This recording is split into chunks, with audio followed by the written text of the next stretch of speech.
Normally, you talk about the say first law of motion, second law of motion, okay, third law of motion, like that. आप लोगों ने gravitation में पढ़ा है first law of Kepler, second law. आप लोगों ने इलेक्ट्रोस्टैट्स में पढ़ा है, कूलम्स के लॉज वगैरह पढ़े हैं.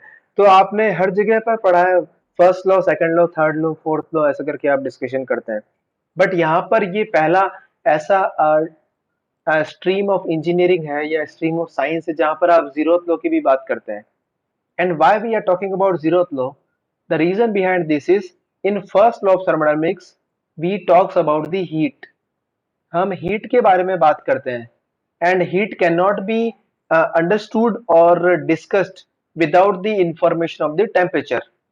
So that is why we need to discuss temperature first, and then the discussion of heat will be completed. तो आप ये कहेंगे कि सर अगर ऐसा है तो इसको फर्स्ट लॉ कहना चाहिए था, फिर हमें हीट वाले लॉ को सेकंड लॉ कहना चाहिए था, फिर थर्ड लॉ और फोर्थ लॉ ऐसे करके बन जाते. तो रीजन ये हुआ कि जो फर्स्ट लॉ ऑफ थर्मोडायनेमिक्स आप पढ़ने वाले हैं बाद में, ये एक्चुअली एग्जिस्टेंस में पहले आ गया था. So this came before this zeroth law of thermodynamics. ठीक है, बिफोर दिस जीरोथ लॉ. तो क्या हुआ कि अगर हमें बाद में जब जीरोथ लॉ जब आया तो फिर डिस्कशन के अकॉर्डिंग या फिर जो रूटीन के अकॉर्डिंग क्या होना चाहिए था, इसको सेकंड लॉ बनना चाहिए था फर्स्ट लॉ के बाद में. लेकिन because it was actually talking about the prerequisite of heat, so we need to discuss it earlier. और अर्लियर हम कब डिस्कस कर पाएंगे, जबकि हमको उसको पॉइंट वन से पहले वाला कोई पॉइंट देना पड़ेगा. This so that is this statement. So when two systems have thermal equilibrium, जब दो सिस्टम थर्मल इक्विलिब्रियम में हो विथ अ थर्ड सिस्टम, किसी तीसरे सिस्टम के साथ में सेपरेटली, इसमें जरूरी नहीं कि साथ साथ में उनका थर्मल इक्विलिब्रियम में है, सेपरेटली. ठीक है, then they in turn have thermal equilibrium with each other. मतलब सेपरेटली आप इसको ऐसा अज्यूम कर लीजिए कि यहां पर कोई बैरियर है. ठीक है, बी जो है वो ए के साथ में थर्मल इक्विलिब्रियम में है, और जो है सी वो भी ए के साथ में थर्मल इक्विलिब्रियम में है. जब दो सिस्टम अलग अलग रूप से किसी तीसरे सिस्टम के साथ में थर्मल इक्विलिब्रियम में हो, तो उसको हम क्या बोलते हैं कि बिकॉज ऑफ और by the virtue of this the remaining these systems will also be in thermal equilibrium. ये दोनों भी आपस में थर्मल इक्विलिब्रियम में होंगे. आपको इस बात का ध्यान रखना है विशेष रूप से. अब जीरोथ लॉ जो कहता है इसको थोड़ा हम समझने की कोशिश करते हैं. एक जो हमारी डेली रूटीन या फिर हमने पुरानी मूवीज में आप लोगों ने कई बार ये डायलॉग सुना होगा कि दोस्त का दोस्त भी दोस्त होता है. तो यहाँ पर ये जो पहला आदमी है इसका दोस्त ये है.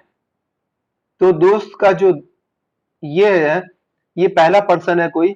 So this the first person, इसका एक दोस्त है.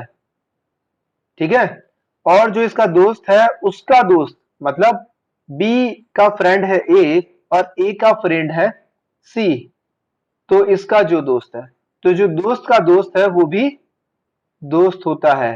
तो ये आपने बचपन में सुना होगा, पढ़ा होगा, और वही हम यहाँ पर थर्मोडायनेमिक्स में पढ़ रहे हैं.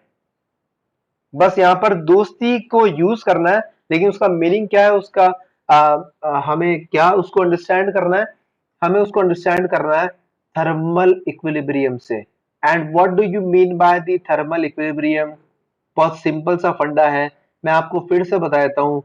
एक ऑब्जेक्ट कहीं पर रखा हुआ है और दूसरा ऑब्जेक्ट इसके पास में आप लेके आ गए और उसको आपने किसी और कलर से डिनोट कर दिया, ये वाला एक ऑब्जेक्ट. ठीक है, ये वाला जो ऑब्जेक्ट है ये बी है, और एक तीसरा ऑब्जेक्ट भी आप लेके आ गए जिसको आपने कह दिया कुछ this one. So this is the C. तो ये कुछ ऐसा कहने का मतलब है कि एक ऑब्जेक्ट ए, एक ऑब्जेक्ट बी और तीसरा ऑब्जेक्ट सी, अगर हम तीनों का डिस्कशन करें तो अगर ए जो है वो अपनी हीट इसको दे रहा है और बी भी अपनी हीट इसी को दे रहा है, ऐसा कब हो सकता है? जब इन दोनों का टेम्परेचर सेम हो, तब ये दोनों के दोनों क्या होंगे? थर्मल इक्विलिब्रियम में होंगे। जितनी हीट ए बी को दे रहा है उतनी हीट बी भी ए को दे रहा है। सिमिलरली ऐसा देखने को मिले कि जो बी है वो सी को जितनी हीट दे रहा है उतनी हीट वो सी से ले रहा है, तो ये दोनों भी आपस में थर्मल इक्विलिब्रियम में होंगे। एग्जाम में एक्सप्लेन करना है अपने फंडास को। ओके, तो इस टॉपिक से हम आगे बढ़ते हैं और स्टेटमेंट के बाद में हम देखते हैं कि जीरोथ लॉ ऑफ थर्मोडायनेमिक्स को हम और भी कैसे समझ सकते हैं। ओके, या फिर बेसिक जो हमारी अंडरस्टैंडिंग है उसको हम और थोड़ा इंप्रूव करते हैं। So the zeroth law of thermodynamics provides the basis for the measurement of temperature. ये हमें टेम्परेचर का मेजरमेंट करने के लिए अलाउ करता है। ये हमें हेल्प करता है कि हम टेम्परेचर को मेजर कर सकें। अभी मैं आपको इसके बारे में बताने वाला हूं। तो उसके लिए अभी हम क्या करते हैं, एक बार को हम इन दोनों टर्म्स को एलिमिनेट करते हैं और एक छोटा सा डिस्कशन करते हैं, ताकि प्रोबेबली आपको ये समझ में आ जाए कि जीरोथ लॉ ऑफ थर्मोडायनेमिक्स हमारी रियल लाइफ में कैसे काम करता है। ठीक है, अज्यूम करते हैं कि आप लोगों ने थर्मोमीटर का यूज देखा होगा। आजकल बीमारी बढ़ रही है तो हम थर्मोमीटर का यूज काफी कर रहे हैं, या हम देख रहे हैं, सुन रहे हैं। तो आपने जो हमारा कन्वेंशनल थर्मोमीटर जो हमने यूज किया है काफी, उसकी हम बात करते हैं। और क्योंकि वही आपके फंडामेंटल को एकदम क्लियरली एक्सप्लेन करने में हेल्पफुल होगा। ठीक है, तो एक ये कन्वेंशनल थर्मोमीटर है, इसको मैंने एक अलग कलर से ड्रॉ किया है। और दूसरा जो थर्मोमीटर है, दूसरी जो बॉडी है वो मैं यहाँ पर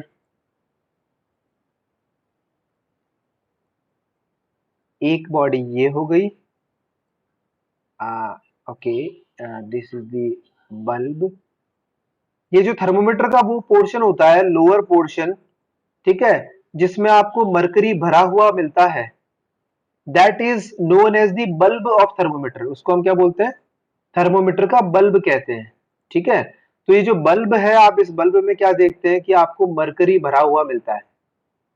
okay, and that the beauty of science is, या ब्यूटी ऑफ नेचर कह लीजिए, कि mercury is the only available metal at the room temperature which is in the liquid state.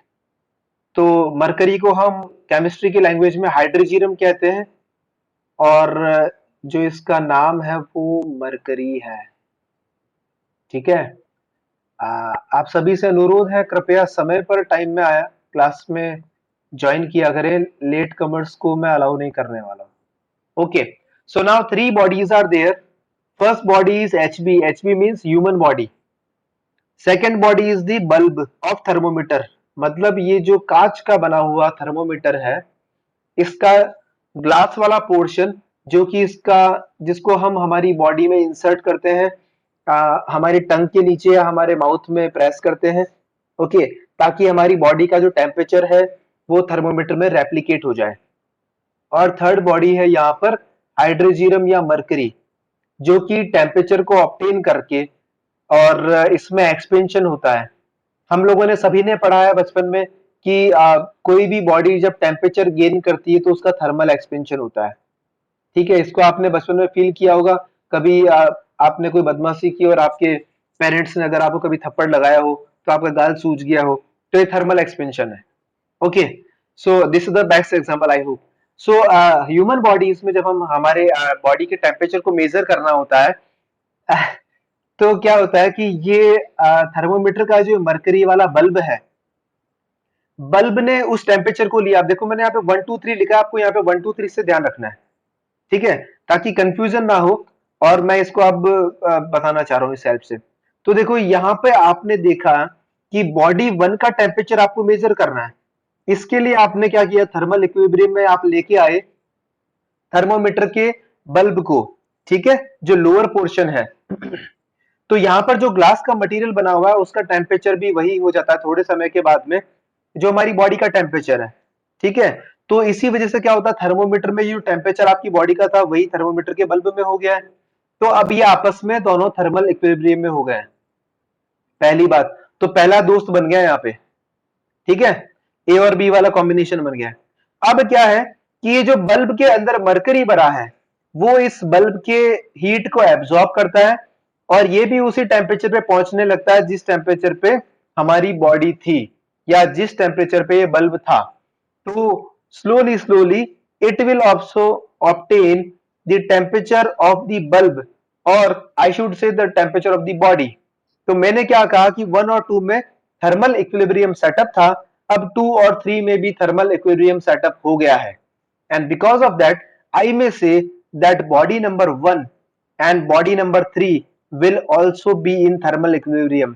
अब मुझे बताइए 2-3 मिनट जब आप अपनी टंग के नीचे थर्मोमीटर को प्रेस करके रखते हैं और फिर आप अपने मुंह से उस थर्मोमीटर को निकालते हैं तो आप क्या बोलते हैं that what is the temperature. अब ये टेम्परेचर बढ़ कैसे गया, ये टेम्परेचर बढ़ा बिकॉज ऑफ थर्मल एक्सपेंशन। मैंने अभी भी आपको अच्छा सा एग्जांपल दिया थर्मल एक्सपेंशन का। तो थर्मल एक्सपेंशन हुआ, वहां पर आपको दिख जाएगा कि भाई एरो का साइन तो यहां पर है।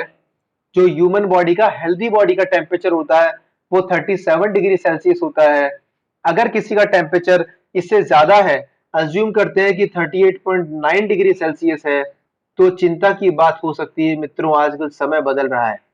तो आपको ये समझ में आ जाएगा कि डेफिनेटली ये टेम्परेचर बढ़ गया है, और टेम्परेचर बढ़ गया है इसका मतलब ये इंडिकेट कर रहा है the body is at high temperature. And we were able to know this because of the zeroth law of thermodynamics. तो जब आप अगली बार कभी, वैसे मैं दुआ करता हूं कि आपको थर्मोमीटर का यूज ना करना पड़े, लेकिन कभी भी आप किसी और के लिए थर्मोमीटर का यूज होते हुए देखें तो आपके माइंड में क्या आना चाहिए कि this is happening because of zeroth law of thermodynamics only. और यही वो एक बेसिक कॉन्सेप्ट है जिसने आपको ये समझाया कि थर्मोमीटर कैसे काम करता है। और यहां पर एक सिंपल सी अप्रोच है, क्या, थर्मल इक्विलिब्रियम। अब आपसे कोई कहे कि क्या बल्ब और ह्यूमन बॉडी के बीच में हीट ट्रांसफर नहीं हो रहा है, हो रहा है। क्या बल्ब और मरकरी के बीच में हीट ट्रांसफर नहीं हो रहा है, हो रहा है। But the net change of heat transfer is equal to zero, that's why these are in thermal equilibrium. बात समझ में आ गई है। So I hope now you properly got the fundamental of the thermal equilibrium, और अब आपको ये समझ में आसानी से आ गया होगा। ठीक है, चलो हम आगे की ओर मूव करते हैं और इस फंडा को थोड़ा सा और अच्छे से एक्सप्लेन करने की कोशिश करते हैं, और इसके बारे में जो दूसरी जुड़ी हुई जानकारियां हैं उनको जुटाते हैं। ठीक है, जो दो बातें हम लोगों ने पढ़ ली थी, मैं आपको फिर से एक बात बताना चाह रहा हूं कि जो भी हम लॉज ऑफ थर्मोडायनेमिक्स पढ़ेंगे इन सभी के स्टेटमेंट बड़े काम के हैं। तो पहली बात, एग्जाम में अगर आपसे कोई भी प्रश्न पूछा जाता है तो पहली बात तो आपको स्टेटमेंट बहुत ढंग से याद होना चाहिए। अगर एज इट इज नाउ तो उसका मीनिंग सेम होना चाहिए।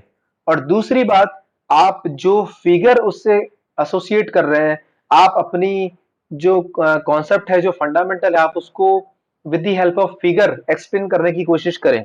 Because if the figures are correct, examiner will think that you know the concept, so he or she may give you better marks। Okay, so the zeroth law provides the basis for the measurement of temperature, and the third body in the zeroth law is called the thermometer। अभी अभी हमने इसको अच्छे से देखा है। Now this is the first law of thermodynamics with the help of Joule's experiment। Joule का आपने सभी ने नाम सुना है, he was the famous scientist, और उन एक्सपेरिमेंट इतना पॉपुलर हुआ कि उनके नाम से ही एक्सपेरिमेंट बन गया। See, that's the greatness of the experiments और the fundas they have used. इसमें कुछ बहुत बड़ी बात नहीं है, एक ये कंटेनर है जिसको हमने इंसुलेट कर दिया है। सो this is the insulated container, और यहां पर हमने इंसुलेट किया है तो हम ये अज्यूम कर रहे हैं कि आइडियली इंसुलेटर है ये, मतलब no doubt heat is actually not passing the boundaries. Okay, और हमने जो हैचिंग करके इसको रिप्रेजेंट कर रखा है। इसके बाहर आपको दो चीजें जाती हुई दिख रही है, पहला थर्मोमीटर का रेस्ट ऑफ द पोर्शन जो हमारे काम का नहीं है, ठीक है, या फिर मेजरमेंट के काम आने वाला है, और दूसरा पोर्शन जो कि पैडल व्हील से कनेक्टेड है, and this is nothing but the stirrer. Stirrer आपने देखा होगा, आपको पानी में ग्लूकोज घोलना है तो आप क्या करते हैं, आप स्टीरर का यूज करते हैं। अगर आपके पास स्टीरर नहीं तो आप चम्मच का यूज करते हैं, तो वो भी स्टीरर ही है। ठीक है, so whatever you are taking to mix something, okay, so that the homogeneous mixture can be developed, so or the heat or some concentration of the material may get homogeneity. So that is the major purpose of using stirrer. तो यहाँ पर अब क्या होगा कि देखो fan लगा हुआ है या ब्लेड्स है, या फिर आपको यही ब्लेड्स मिक्सी में, हैंड ब्लेंडर में या कहीं और नजर आती है।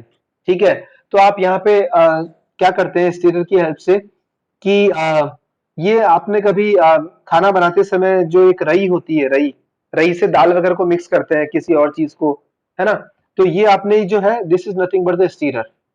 तो जो स्टीरर है इसमें हमने क्या किया, पानी को हम टेम्परेचर को जो मेजर कर रहे हैं with the help of thermometer, तो हम ये चाह रहे हैं पहली बात कि उसमें होमोजिनिटी आ जाए, टेम्परेचर पूरी बॉडी का सेम हो जाए, और दूसरी बात ये कि इसके घूमने से होगा क्या। तो थोड़ा सा उसको देखिए आप, जब ये यहां से घूमेगा, एक राउंड लेता है अज्यूम कीजिए, तो आसपास के जो मॉलिक्यूल्स है उनको कहीं और पुश करेगा।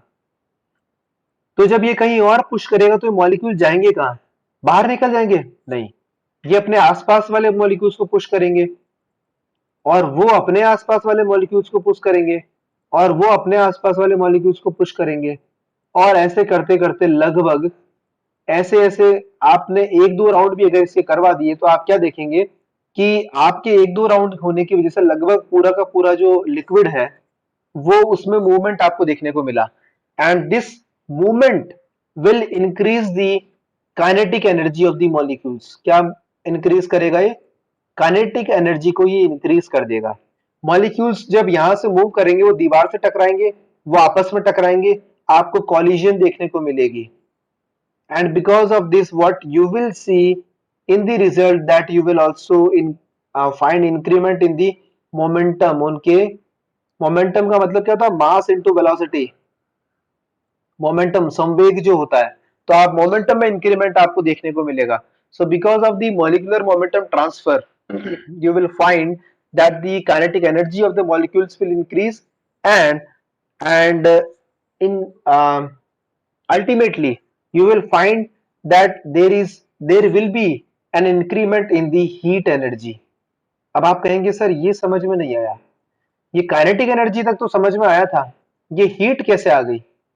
तो मैं आपको एक यहाँ पर बहुत ही इंपॉर्टेंट फंडामेंटल डिस्कस करना चाहता हूँ कि all forms of energy whether it is kinetic energy, or it is potential energy, or it is vibrational energy, or it is nuclear energy, or it is internal energy, okay, or it is sound energy, it is light energy, all forms of energy will have to convert finally in heat energy। आज नहीं तो कल सारी की सारी forms of energy को heat energy में ही convert होना है। ये यूनिवर्सल ट्रुथ है। ये बिल्कुल वैसे ही है जिस प्रकार से दुनिया की सारी नदियों को आज नहीं तो कल समुद्र में मिलना है। अब आप कहेंगे सर हमारे पास की तो नदी बहुत छोटी है, तो वो तो समुद्र में कभी जाती नहीं है। तो वो क्या होता है, जब बारिश का पानी आता है तो उस नदी के बहाव को बढ़ा लेता है, और वो नदी बहते बहते किसी और बड़ी नदी में मिल जाती है, वो किसी और नदी में, ऐसे बहुत सारी नदियां मिलके फाइनली वो किसी ऐसी सालाना बहने वाली नदी में मिल जाती है जो कि उस पानी को समुद्र की ओर ले जाए। तो जिस प्रकार से दुनिया की सारी नदियों को समुद्र में जाना है, उसी प्रकार से all the forms of energy will have to convert finally in heat energy। तो हमें क्या करना है, हमें यहाँ पर ये चेक करना है कि इस वाटर का या इस लिक्विड का टेम्परेचर बढ़ गया है या कम हो गया है, और उसी लिए हमने थर्मोमीटर का यूज किया है। ठीक है। सो नाउ सी दैट ये जो आपने कॉलिजन और टेम्परेचर इंक्रीमेंट वगैरह आपने सब कुछ देख लिया। अब हम देखते हैं कि यहाँ पर ये जो रिमेनिंग पिक्चर है इसमें क्या है। तो यहाँ पर देखो एक एरो बना रखा है, इस एरो को अभी हम समझेंगे उससे पहले यहाँ पर ये क्या है। अब अगर आपने कभी सिलाई मशीन पे काम करते हुए अपनी माताजी को देखा हो तो एक ऐसे करके एक घिरनी जैसी होती है, आपने पतंग उड़ाई हो तो चरखी जो होती है बिल्कुल वैसी ही, और इसके ऊपर धागा लिपटा होता है ऐसे करके। ठीक है, इसके ऊपर ऐसे धागा लिपटा है बहुत सारा, और धागा लिपटा है और यहाँ से धागा निकल रहा है। अब जैसे ही इस धागे को आप और खींचेंगे तो क्या होगा, ये गोल गोल घूमेगा, ये गोल गोल घूमेगा, और इसके घूमने से क्या होगा, अनबाउंडिंग होगी। क्या होगा, धागा खुलने लगेगा। ऐसा कभी होता है? आप खुद अकेले ही पतंग उड़ा रहे हैं तो आप क्या देखते हैं कि चरखी पकड़ने वाला कोई भी नहीं है। तो आप जब पतंग को और भी ढील दे रहे हैं तो क्या होगा, और भी चरखी जो है खुलने लगेगी, धागा जो है उसमें से निकलने लगेगा। So that is unbounding, and that unbounding is actually revolving this paddle wheel. तो जो पैडल व्हील है इसमें रिवॉल्यूशन आपको देखने को मिल रहा है because of the unbounding of the thread और the rope it is connected with. ठीक है, तो इसके ऊपर ये जो धागा, ये जो रस्सी लिपटी हुई थी, ये अब खुल रही है और उसकी वजह से आपको ये देखने को मिल रहा है। अब ये जो धागा था, ये धागा पुली पर लिपटा हुआ, किस पे लिपटा हुआ है, पुली पे। और आप जानते हैं सभी कि जो पुली है, इस पुली को हमने एज्यूम कर लिया कि ये फ्रिक्शन लेस है। ठीक है, एक बार आप बहुत सिंपल सा फंडा हम बताएंगे। आप लोगों ने बच्चों ने पढ़ा होगा 11th और 12th क्लास में मैकेनिक्स में कि अगर पुली को हमने फ्रिक्शनलेस मान लिया तो जो टेंशन यहाँ पर वही टेंशन यहाँ पर होने वाली है। ठीक है, अब यहाँ पर वेट कुछ एसोसिएटेड है इस रूप से, तो जो वेट है इसका मास कुछ m हो गया, तो इसका वेट कितना हो गया mg, इसकी वैल्यू क्या हो गई w। तो t लग रहा है इस वेट के लिए t ऊपर की ओर है और ये वेट नीचे की ओर। तो यहां पर अगर आप एफबीडी बनाते हैं तो यू विल फाइंड समथिंग। तो जो टेंशन है, ये टेंशन को वेट बैलेंस कर रहा है, बट यहां पर ये वेट टेंशन कहां से आ रही है, तो tension is coming from the paddle wheel. Okay, और पैडल व्हील से क्या होगा कि ये खुलने लगेगा because of the opening of this thread. ये जो पैडल व्हील है घूमने लगेगा, रोटेट होगा, और इसके रोटेट होने से आपको, जो मैंने पहले डिस्कस किया था कि increment in kinetic energy, there will be multiple collisions and increment in the momentum of the system, and this will in combined increase the heat of the system। ये सिस्टम की हीट को increase करेंगे। ठीक है, और जैसे ही system की heat बढ़ेगी, आपको क्या मतलब सॉरी, हीट को क्या बढ़ाएंगे, ये हीट ट्रांसफर को इंक्रीज करेंगे। And because of the heat transfer, multiple heat transfers in the system, you will find there is increment in the temperature of the liquid। जो टेम्परेचर है लिक्विड यहाँ पर उसका, वो बढ़ जाएगा, और इस टेम्परेचर के बढ़ने की वजह से आपको थर्मोमीटर में यहाँ पर कुछ रीडिंग में इंक्रीमेंट देखने को मिलेगा। You will find some increment in the temperature of the liquid। okay, so this is the basic of first law of thermodynamics। अब आप कहेंगे सर ये तो एक सिंपल सा एक्सपेरिमेंट है, आपने हमको क्यों बताया। तो देखो हमने क्या किया यहाँ पर, हमने क्या किया, मैं एक बार इसको हटा रहा हूं। हमने जो किया, हमने सिस्टम पर वर्क किया। क्या किया हमने, वेट जब नीचे गया तो इसकी वजह से पैडल व्हील घूमा, और पैडल व्हील के घूमने से स्टीयर घूमा। तो एक्चुअली हमने इनडायरेक्टली सिस्टम पर वर्क किया है। और आप सभी को पता है कि जब सिस्टम पर वर्क किया जाता है तो वो नेगेटिव होता है। ठीक है, because this system is actually insulated. क्या ये इंसुलेटेड है, तो हीट ट्रांसफर सिस्टम में नहीं हो सकता, सिस्टम के द्वारा कहीं और हीट ट्रांसफर नहीं हो सकता। बट हुआ क्या, टेम्परेचर में इंक्रीमेंट हुआ, तो डेफिनेटली ये हीट ट्रांसफर करने योग्य कंडीशन डेवलप हो गई है। अगर ये ऊपर से अनपैक होता तो ये एनवायरमेंट को हीट ट्रांसफर कर सकता था।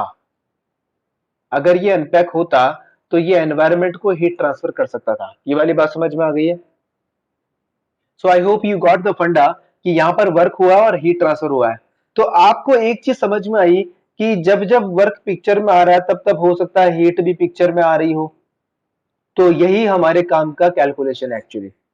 ठीक है, और वैसे ही यहां पर एक्सप्लेन किया गया है, कोई एक्स और वाई एक्सिस के बीच में हमने कर्व ड्रॉ किया, और वन टू टू हमने पाया कि कुछ अगर वर्क हुआ है सिस्टम पे तो 2 to 1 हम ये देख रहे हैं कि हीट ट्रांसफर हो रहा है। तो एक्चुअली इस फिगर में यही बताया जा रहा है कि अगर आपको कहीं पर वर्क ट्रांसफर देखने को मिल रहा है तो उससे हीट ट्रांसफर भी सिस्टम में एसोसिएटेड होगा, भले हीट आ रही हो चाहे हीट जा रही हो। We are talking about the thermodynamic work. Okay, so what is the statement of thermodynamics, first law. तो ये स्टेटमेंट है फर्स्ट लॉ का, क्या है, ड्यूरिंग अ साइकिल। अभी हम क्लोज सिस्टम की बात कर रहे हैं, so will tell you what is close system, what is open system. So during a cycle, a system undergoes the cyclic integration, integral of the heat transfer is equal to the cyclic integral of the work done. अगर आप किसी cycle की बात कर रहे हैं, close system की बात कर रहे हैं, तो cyclic integral of the heat will be equal to cyclic integral of the work.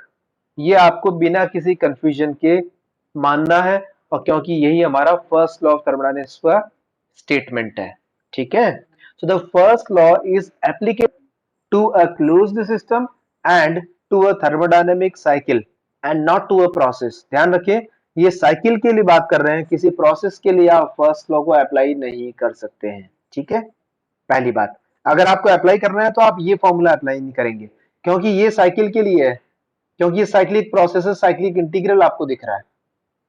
ठीक है, तो अगर कहीं पर किसी आप प्रोसेस के लिए सिस्टम को अगर यूज कर रहे हैं तो आप क्या बोलेंगे? So if different units are used for heat and work, अगर हम अलग अलग यूनिट्स का यूज करें हीट और वर्क के लिए, then a proportionality factor called mechanical equivalent of heat denoted by J.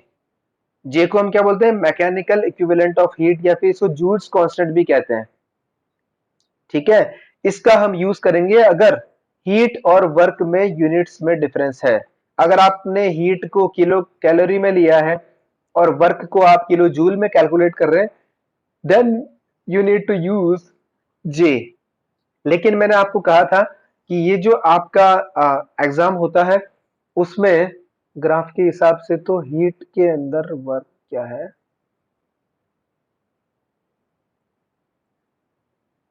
Heat का एरिया अंडर कर्व तो ज्यादा है वर्क के एरिया अंडर कर्व से।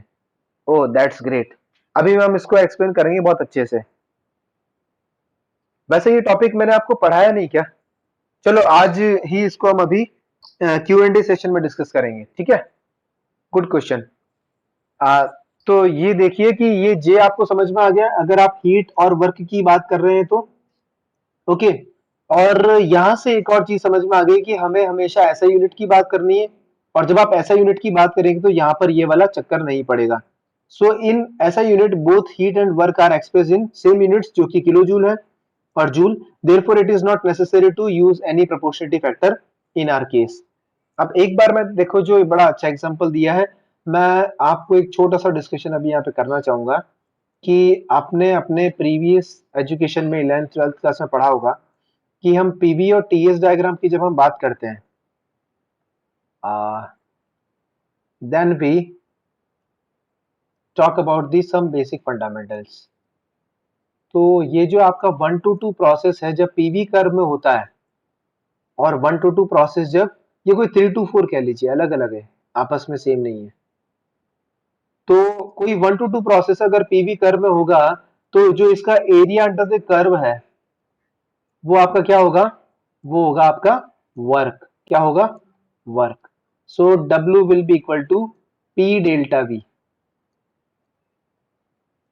ठीक है, और जब आप टीएस कर्व की बात करते हैं तो जो आपका एरिया अंडर द कर्व है वो आपका क्या होता है? हीट होता है। So this one will be heat Q। इसका जो है फॉर्मूला हम आपको बाद में पढ़ाएंगे, बट फिर भी आप चाहें तो नोट कर लें, del Q is equal to TDS। This is the formula.